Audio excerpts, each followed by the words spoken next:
Le périmètre de sécurité a été levé peu avant midi. Les policiers encore sur place quittent le boulevard du Général de Lambre.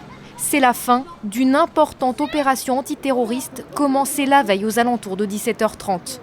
Dès la nuit dernière, les accès au boulevard ont été bloqués aux abords des lieux de l'opération et les habitants évacués. C'est dans cet immeuble que les forces de l'ordre sont intervenues.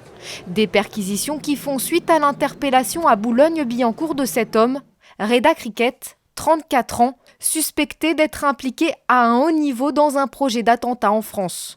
Des armes et une petite quantité d'explosifs ont été découvertes. Des explosifs détruits ce matin par les démineurs dans une zone retirée d'Argenteuil. Au lendemain des perquisitions, les habitants ont toujours du mal à réaliser. On a été choqués parce que c'est la première fois que ça nous arrive, surtout ici. Donc maintenant on va se méfier, tout simplement. Nous-mêmes, on est en colère pour que ça se passe à Argenteuil. Parce qu'Argenteuil, c'est une ville paisible. Et moi-même, je suis agent bénévole à la mairie d'Argenteuil. La maison du quartier, ici, voilà, c'est choquant. Du côté de la mairie, c'est aussi le choc.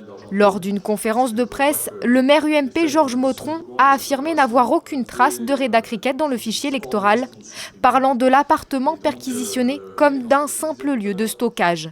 Mais surtout, le maire UMP a tenu à se défendre face à la comparaison de sa ville avec celle de Molenbeek. Ce qui m'agace beaucoup dans cette histoire-là, c'est la comparaison qu'on a fait avec une autre ville importante qui est en Belgique.